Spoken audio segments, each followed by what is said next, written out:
The reason that I wanted to do it was not to make grandiose money. I didn't join to get to the top of the company. I joined to make an extra $200 a week, period. Profit. That's all I wanted. And guess what? 35 years later, an extra $200 a week profit can still rock a lot of women's world. So that's why I joined. I ended up doing much more than that. 5 months later, I won a car. 15 months after that, I was in a Cadillac, and I started breaking records. So I've broken at least 10 other records, at least 10 records within Mary Kay. The largest unit, the highest income over the span of our career, highest income over the month, largest team, most Cadillacs, all that stuff. So I'm excited about the fact that I have been an overcomer, but I also want to tell women, everybody's an overcomer. I totally believe that no one gets to the age of 18 without having overcome something. So it's just a continuation of overcoming. And one of the things I did learn that has made a big difference for me is that when people get shaken by life, when you get shaken by life, it happens to everyone. So stop asking yourself, why me? And understand what you're going to do with that. Welcome to the Kingdom Minded Mompreneur, where we, Becky and Monique, your new biz besties, both busy moms just like you. We're here to talk all things network marketing, mom life, and how to truly live out your calling. We'll be dropping 2 episodes each week to help you, the busy mompreneur, know the exact strategies to build both your business and your home. You'll hear each week from one of the top network marketers on their best tips for what's led to their success and what's working now. We know that you're here because you are called to something more. You have a desire to succeed in both your business and at home, and we are going to teach you how. If you love what you hear here on the podcast and want to be one of our success stories, join us inside our community, the Kingdom Minded Mompreneur, where we provide a daily social media action plan, additional resources, kingdom coaching, and more. Click the show notes for the link to join. So let's get into the episode.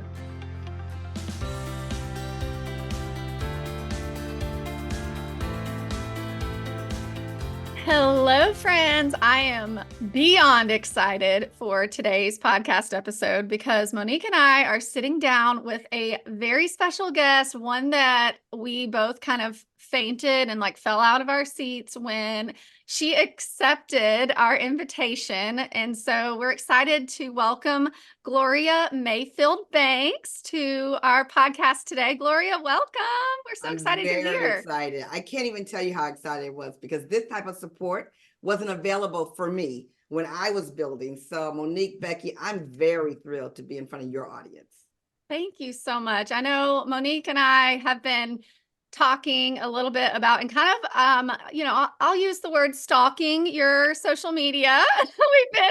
We've been kind of, consuming a lot of your content, and you are truly a powerhouse. I mean, I know just from the very few the little blurb you gave us before about some of the things you have accomplished, I am just blown away. I mean, your story is so inspiring, and I am so thrilled for everyone to get to hear a little bit about your journey. I know you were number 1 in Mary Kay. You had, walked through a really hard, domestic violence, abusive marriage and overcame that circumstance. I know you have, you're really passionate about teaching other women how to, not, live in the hard circumstance, and that you can be an overcomer. I think that's the word I think of when I think of you. So we're really thrilled to have you. I'd love for you to share a little bit about your story with everyone so that they can, hear a little bit about where you're coming from and what you have been able to do. Okay. I want to tell you guys, before we got on the podcast, we started talking, and I feel such a connection. It's really great when you can feel a connection with what is happening with this podcast and this community. So I'm very, very proud of you guys for reaching up and reaching out and helping some people. I'll tell you a little bit about me, a little bit about my story. I'll tell you the end of the story, and then we'll walk a little bit through the story, and then you guys can ask me questions, because I'm excited to deliver if there's anything that I can do to change someone's perspective, because it's the perspective that changes. And people say it's the mindset, the perspective, whatever happens. And I want to tell women that I believe that one of the strengths I had with building my business is that I had such a strong belief in the capacity of women. And I know what it's like to forget your capacity. I know what it's like to feel like you don't have it going on. And then one day you wake up and you have to decide, I have to have it going on. Like, I don't have any choice but to get it going on. And so I hope I can reach into someone's heart. At my graduation from Mary Kay, because I don't use the word retire because I'm not tired, but I graduated from Mary Kay at the top of my game, 6 years, 6 consecutive years as #1 in Mary Kay. There's 3.5 million women in Mary Kay.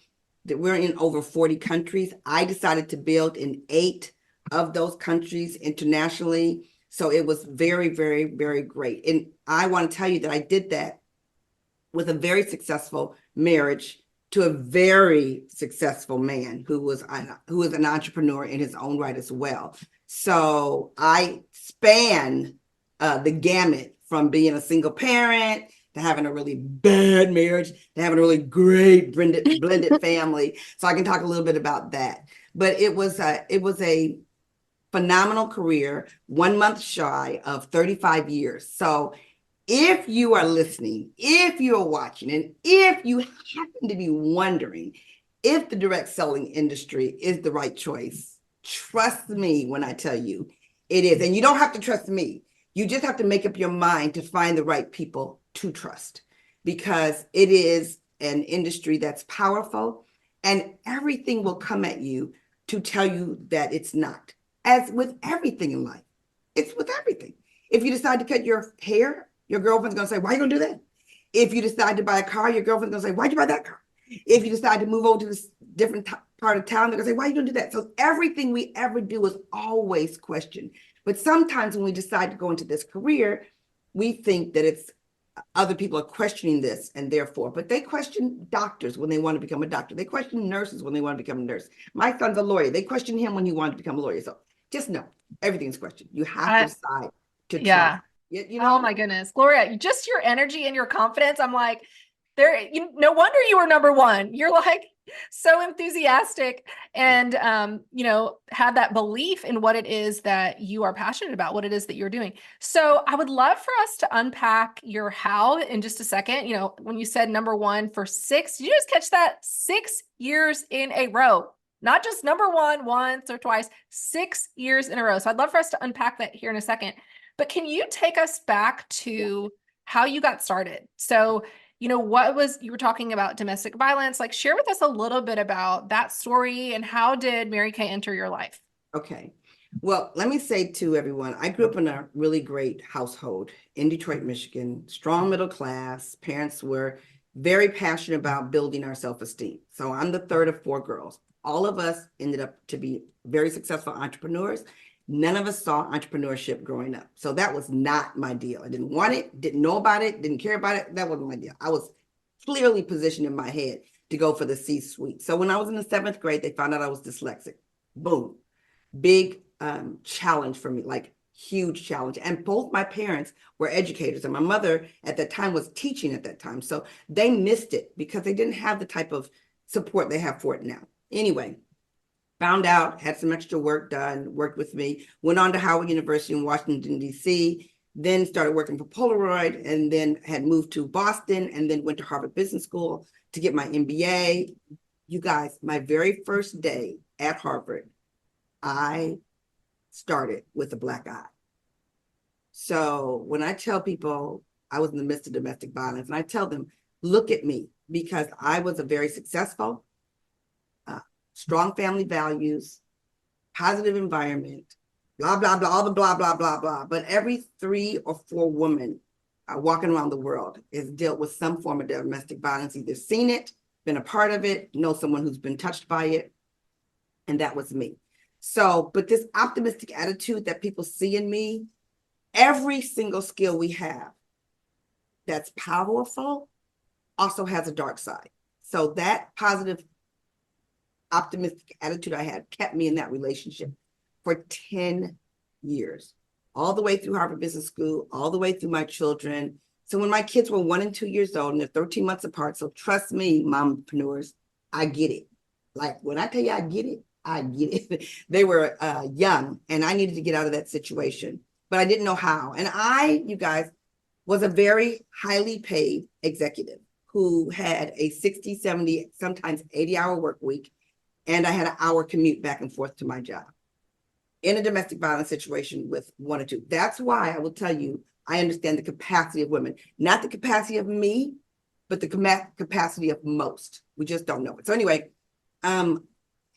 fluke, you guys. I went to my girlfriend's house who was having a Mary Kay skincare class.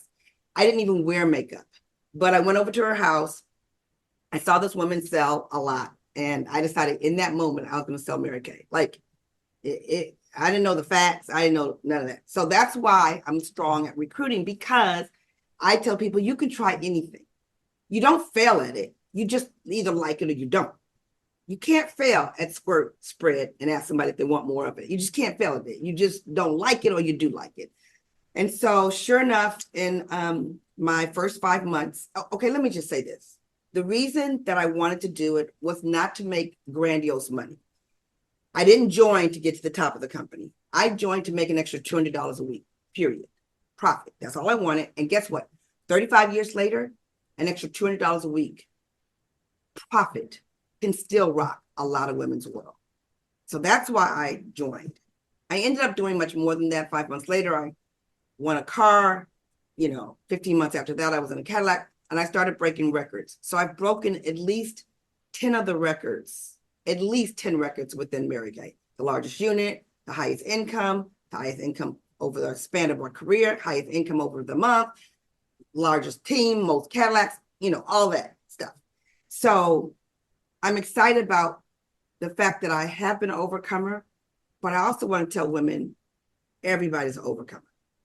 I totally believe that no one gets to the age of 18 without having overcome some things. So it's just a continuation of overcoming. And one of the things I did learn that has made a big difference for me is that when people get shaken by life, when you get shaken by life, it happens to everyone. So stop asking yourself, why me? And understand what you're going to do with that. So that's probably my journey. Oh my God, 7 years as a single parent. I got to tell this story. I took my kids to Disney because you don't get the Mother of the Year award unless you take your kids to Disney. So I took my kids to Disney, and that's where I met Ken. God put us together. So I love the fact that this is a faith-based podcast that you guys have here. But you guys, seriously, those big parking lots, Ken and I had met. We didn't exchange information. Huge rain came. We left. Then we came back to the park at the exact same time in our renter cars and parked right next to each other. Oh my word. God was like smacking you right in the face. Here you go, Gloria. 27 years later, we've been married. 34 years this summer we'll be together. So long distance relationship. He's a single parent. I'm a single parent, blending this whole thing. I mean, where else but in an opportunity, an entrepreneurship opportunity where they tell you you're great all the time. That's what you get from this industry. That no matter what's going on, you're great. You sneeze, you're great. You sell something, you're great. You come to the meeting, you're great. You get online, you're great. I just want to tell people to believe it. Okay, so I'm turning back over to you. Tell me ask me whatever. I love that. I mean, first of all, it is, I think, for so many women listening, myself included, because I'm actually walking through a divorce right now. Okay. I think there's a lot of hope that's given in your story. And I think too, just the vulnerability that you're giving to us, I just want to say thank you for, because I think when someone is walking through something really hard, or even they have walked through, or like they're going to, we're all it's just the nature of life, right? We're not promised that things are not going to be easy. And I think what I love the most about what you just shared is that I'm not gonna, sit around and complain about the struggles and the trials and all the hand I was dealt, right? Right. Like, oh no, look at me, like I've been dealt this terrible hand, but instead, like, what am I gonna do with it? And I love that. I think for the woman listening who is, feeling discouraged and feeling frustrated, maybe either, even in the same place in their company, and they feel like, I don't understand, like, why can't I have these things too? Right. I think it's just so encouraging to hear someone speak who has been through the fire, right? And rose up like this beautiful phoenix. And now you're able to say, hey, like, you can do this too. You can have this too. And so I would love for, as you obviously, I know we're speaking to the direct seller, the network marketer, as you were, I guess, transitioning maybe and recognizing like, wow, there is a lot of potential in Mary Kay, right? Or in this industry. Like, what did that look like for you, right? Because you were obviously very successful in the corporate world. And you were, I'm curious, what did that look like? I always like to hear people's story in regards to like, did you leave the corporate world? Were you in it for a really long time? And then we're like, okay, I'm making a ton of money. I should probably, prioritize. Like, what did that journey look like for you? Okay, that's a great question. That's such a great question. Because I was a very highly paid executive and I had a job that I loved. So I didn't come over here because I was leaving something I didn't love. By this time, I'm working back at Harvard Business School. I'm assistant director of admissions. My hours were beautiful mom hours. I was off during the summertime. I didn't have to be there at 7 a.m. in the morning. I didn't have to stay till 8 o'clock at night. I could bring a lot of my work home. So I had that in my world. So plus, because I have a degree of safety and security, I was making a enormous amount of money with my Mary Kay business before I decided to leave. So again, the capacity, I tell women, you can do anything for a short period of time as long as you don't have to do it for the rest of your life. So when I did walk into Harvard to meet with my director and let her know that I was quitting, at that time I put my hand up to my face and I had a $500,000 ring, which means I had ranked at the 500,000 and above. And she said, so what are you going to do, Gloria? Are you going to do a little Mary Kay? I said, yeah, I'm going to do a little Mary Kay. You didn't need to know what the deal was. But I just want people to understand that because I needed the security of my income from my direct selling, I really did work it very hard. And a lot of my girlfriends could not understand. They were like, because, before I could go to the movies with them and we could just, drop whatever I was doing. And they're like, Gloria, you don't go to the movies with us anymore. Like, now that you're going to sign an agreement, I don't have time to go to movies. I was just really, really clear. And those same women are still my friend. And I still send them postcards from Australia and from Rome and from Russia. I've been to all those places and I send them postcards because I do love them, but I do want people to understand the choices that you make today are not necessarily easy choices, but they're necessary choices. Yeah. I also want to tell you why I was capable of making those decisions. In my head, in my mind, my perspective was, if I'm doing my Mary Kay, it's time away from my family. If I'm doing my family, it's time away from Mary Kay. So and both of those were very important to me. So I knew where to spend my time. And I knew the sacrifice was worth it at that time. And,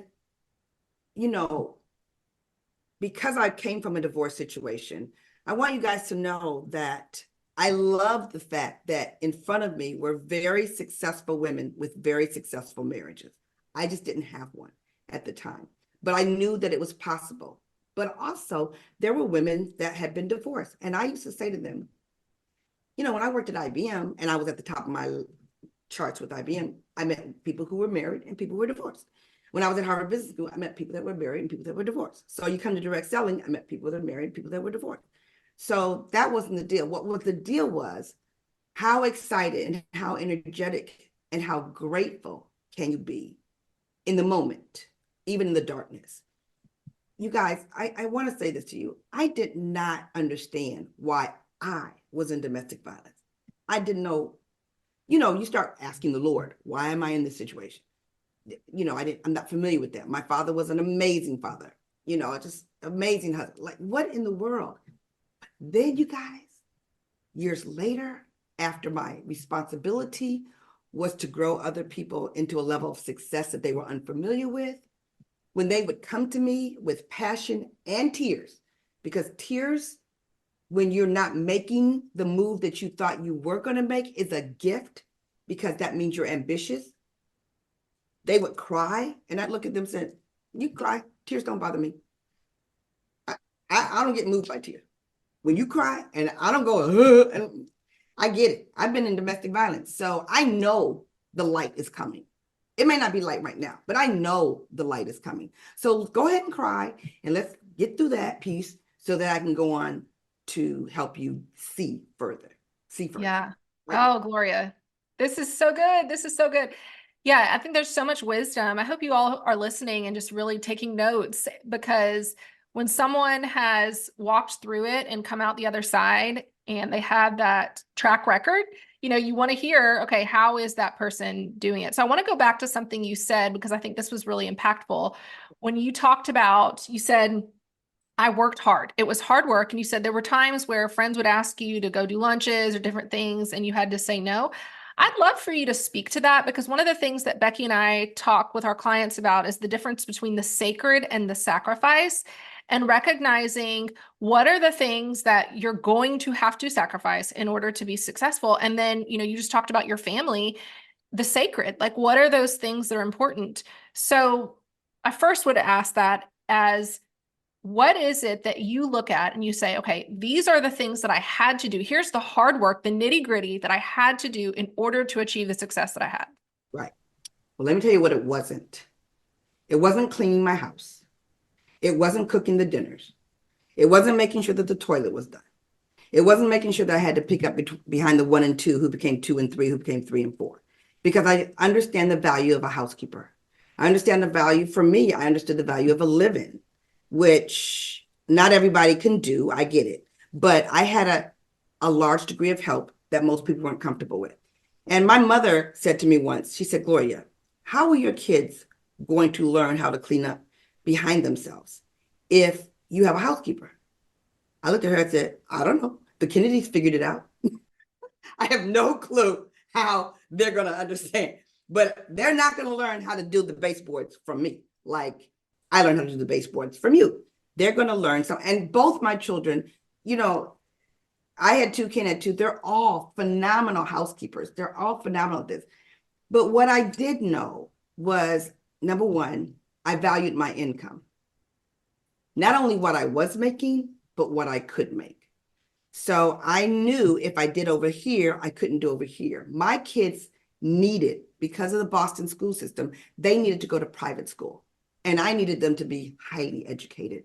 And most importantly, not highly educated for the degree of education, but highly educated for the degree of confidence, for their ability to operate if I am not around. And so for me, I had choices. I wanted to have experiences with them. I wanted to go on vacation with them. I didn't want to always say, I couldn't afford it. I can't afford it. I can't afford it. And so it got to the point where my kids were, Mom, can we have them jeans? And I would say, no. And they say, you can afford it. I said, I know I can afford it, but I'm not buying it right now. So I wanted to get to that place. I understood what was important. And you guys, let me say this to you too. The people you surround yourself with. Watch who are the 5 people you are talking to the most, because people either take you up or they take you down. No one leaves you like this. No one. So you have to do that, and you have to assess the situation every 6 to 12 months, because just because you assess the situation once doesn't mean that is your situation forever. And here's the statement. I love you. Like, I really do love you. As a sister in Christ, I love you. I just can't be around you right now, because they will screw up your mind telling you you're working too hard, you're too happy. Why do you love something that much? Why not? Why not love my life this much? And why not love the fact that my children will have friends all over the world. And my husband will have friends that he never knew he was going to have. But because I was in this industry, the men hang out with the men and they become fast friends. So I look up one day and Ken's getting ready to go skiing with another one of my girlfriend's husband. I'm like, where are you going? I'm going skiing with Chris. Like, for real? Like, didn't talk to me about it. We got a friendship going. My daughter comes home from school one day. I said, oh, you were holding hands with your boyfriend at the mall? How'd you know that? I know a lot of people. Okay. I know a lot of people. You know, my son goes to college and he calls me. He's like, Mom, I met this woman. I need a gift. I need a gift. I think of Valentine's Day or something. I need a gift. I call somebody within that direct selling network. Boom, boom, boom, boom, boom. He gets this billowing basket full of products that he would not have had I not made this choice. But I also want to tell you that when I went to his graduation, on my way to the graduation, of course, I did a guest event. And he's like, Mom, you doing a guest? Yeah, I'm doing a guest event. So he comes to the guest event and someone says, we want to hear from your son. I said, okay, Clutch, can you come up here? Talk about confidence. Takes the mic. Someone says, what was it like growing up with your mom? Because I know she had to make a lot of sacrifices to become successful. And here's what his answer was. I'll never forget it. He said, I know my mom had to make a lot of sacrifices in order to get to this position. But for the life of me, I can't remember what they are. While his college is paid off, while his sister's college is paid off, when he's 15 years old and he goes bonkers and I send him to a Christian military, all boys boarding school for his senior year in high school because he acted crazy to the tune of $25,000 that I had not anticipated. But because of this industry, I could put my children first, even when they felt maybe they weren't first, but they were first. And they that's incredible. I mean, so incredible. And I love when you said about your energy and you're like, I don't know how these kids are going to learn how to do it. But honestly, I think it's taking things to another level, right? Of expectations, because then it's like, well, you know, I do expect the home to be clean, right? I do expect these things and it's up to you to determine how to do it, right? Like they could hire a housekeeper, they could make money and do it, or they could, you know, do it themselves, right? But it's, you set a standard for what not only was possible, but what was expected. And I think, I mean, so many things that you shared are just incredible. And I love too, when you were talking about the people you surround yourself with, because I think too, sometimes, you know, I think in general, women, right? We're nurturers and we want to like fix people and like help them. And I know just even for myself, I had to evolve during my time in the industry to a place of like, it's okay if someone does not grow with me. Right. But I can't be stuck behind helping that person. And it's not that we don't want to, but I think, you know, when we recognize this, I guess, opportunity and assignment and this path that God has put us on, he doesn't expect us to keep turning around. You know, the people that are like, I'm cool, I'm just going to sit here on this park bench, you know, back here. And it's like, oh, but I don't want to leave them back there. But I think you have to come to a realization that, you know, it's okay. Like they maybe served on your team or as, you know, a place in your life, a time period that helped you get through something really hard, or just in general, maybe they've been your childhood best friend since you were 5 years old, but recognizing that the people that got you to where you are today are not always going to be the people that get you to where you want to go. And I just love that you shared that. And I would love for people to hear too, if they do feel like whether it's their upline or like, you know, someone really negative on their team that they're like trying to help promote, like maybe it's the same, you know what I'm talking about. The people that are like, I'm going to promote, I'm going to get a director, I'm going to do this or whatever.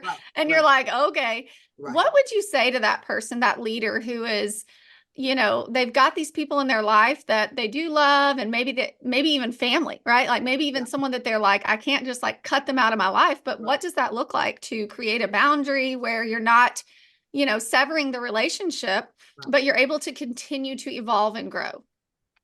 When I tell you, that is such a powerful question, because I struggle with that. When you have this type of vision and you have this type of energy, you also have a big heart for what you can do with it.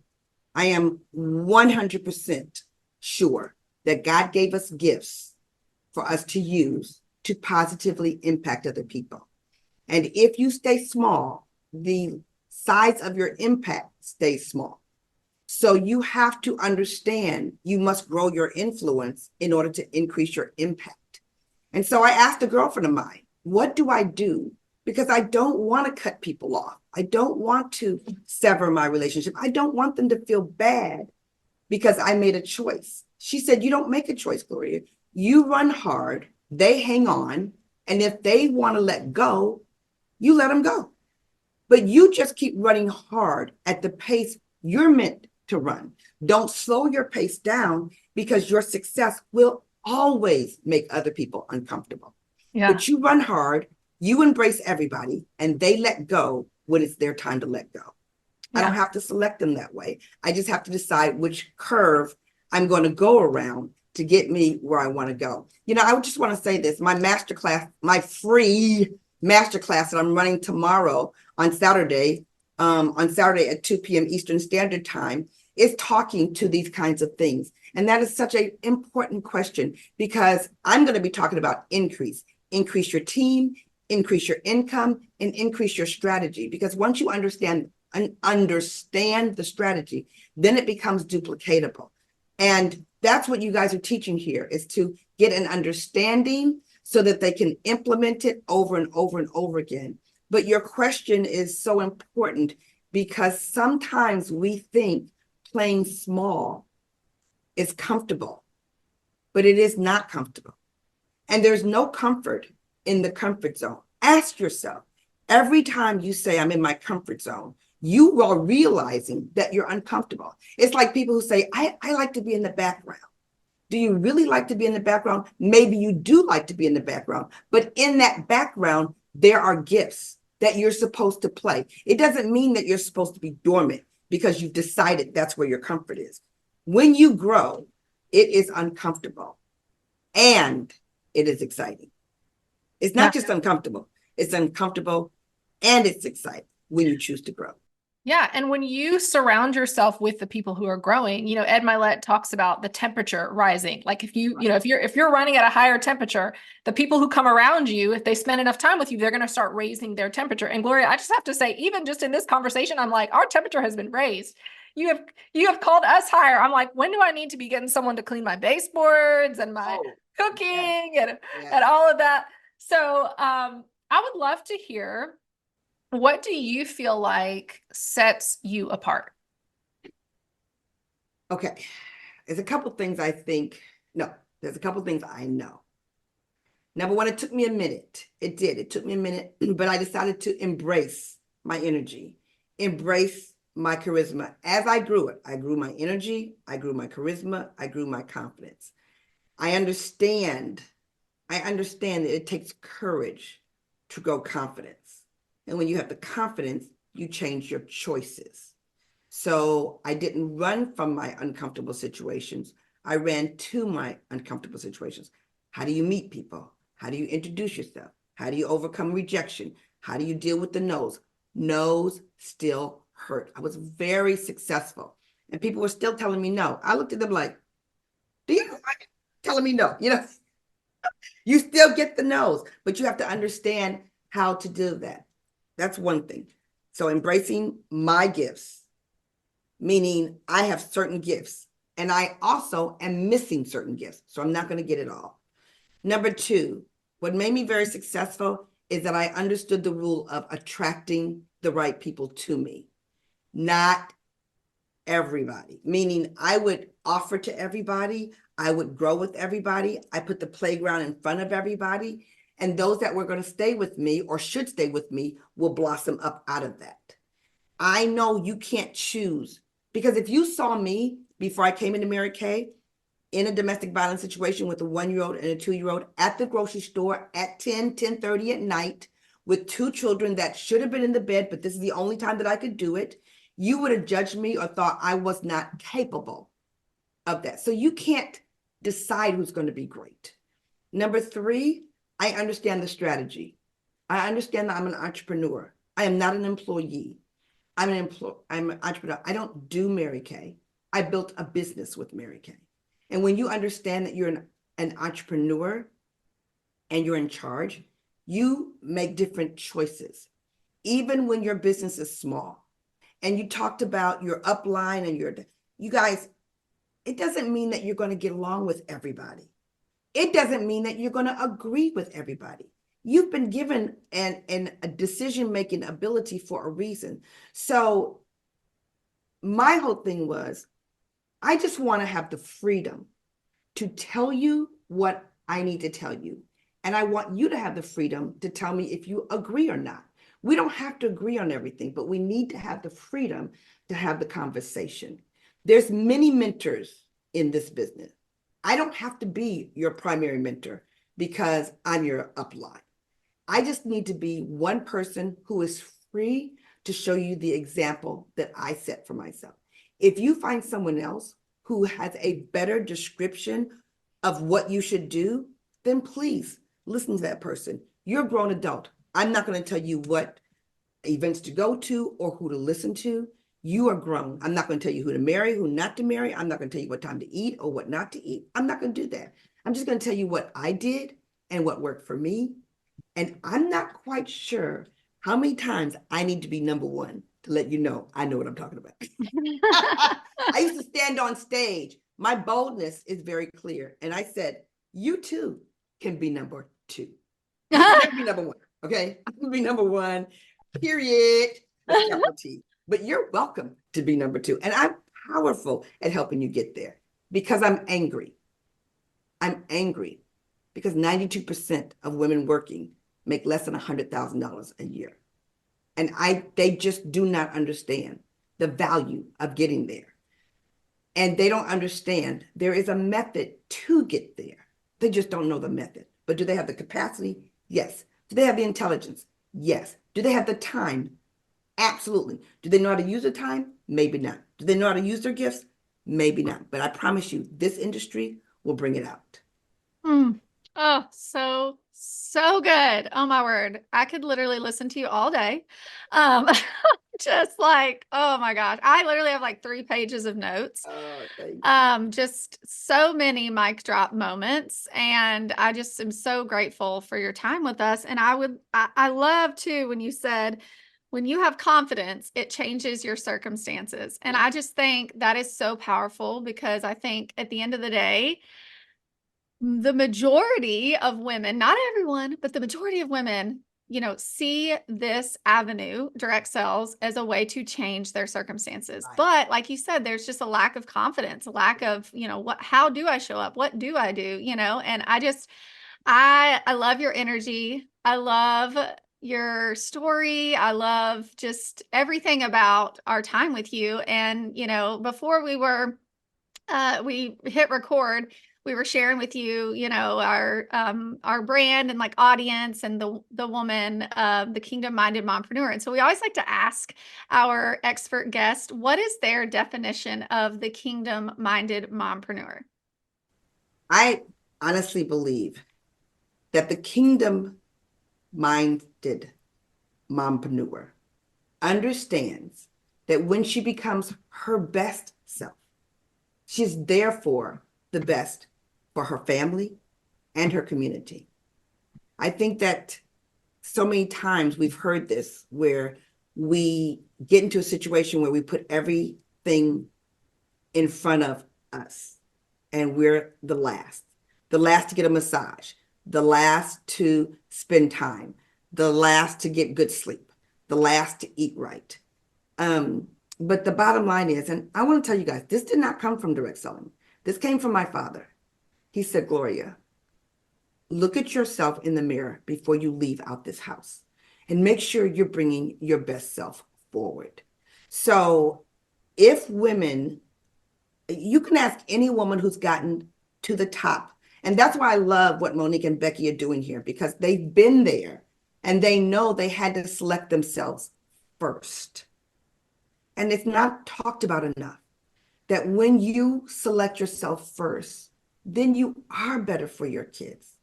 You are better for the community. You bring your best to the family. When you are a frustrated person who knows they're meant for more, but you don't go and get more, that same frustration follows you to your bedroom. It follows you to the kitchen. It follows you to your parents' house. It makes you not a great sister. not a great girlfriend. You will find yourself complaining when you have nothing to complain about. And you don't figure it out until you see someone who is way worse than you. But why do we choose to stay in the conversation of complaining when we can't do anything about it? It's whining unless the person you're talking to can do something about the situation. You guys, there's so much good stuff in this. And I was asked to go teach in Poland this coming September. And last September, I taught in Kazakhstan. I was going to call the company and say, do we have anybody in the Caribbean that needs to be taught? Like, for real? Do I have to keep going to the coldest places on earth to teach? But to be able to teach Kazakhstan and the Ukraine, which I came home and taught, and then to teach Poland, those opportunities only happen because I decided to dig deep into my kingdom-minded mompreneur.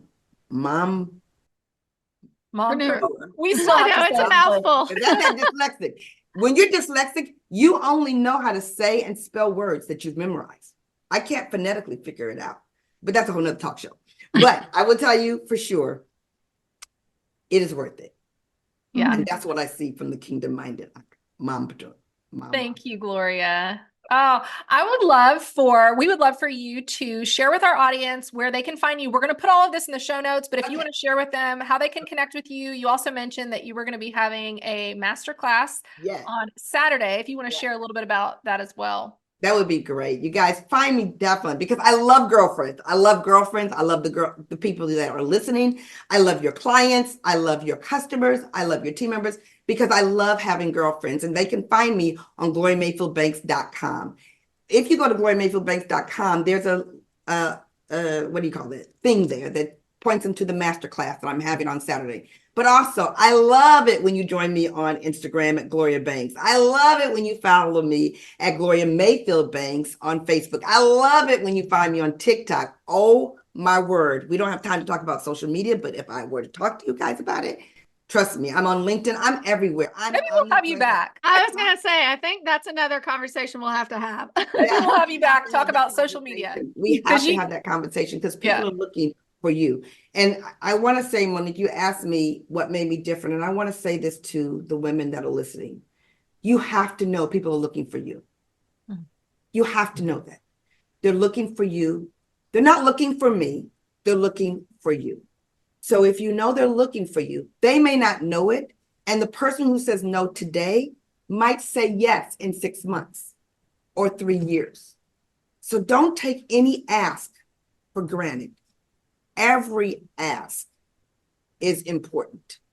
Not every yes or every no, but every ask is important. I hope you guys find me. I hope you leave me great messages. I will see them. I will love it. And I would like to get to know you as well. Saturday, my masterclass. It is going to be fire, I'm telling you. And I'm so glad you're joining me. I love it. Thank you again for joining us. We appreciate it. Thank you so much for having me. Thanks so much for listening to the Kingdom Minded Mompreneur. If you loved what you heard today, could you stop and give us a 5-star rating and review? It helps our visibility on podcasting platforms so others like you can hear more of this message. Also, if this episode encouraged you, we would love for you to pass it along to your own biz bestie and anyone else who could benefit. Lastly, don't forget that if you want to hang out with us just a little bit more, join us inside the Kingdom Minded Mompreneur community. Click the link in the show notes. Bye for now.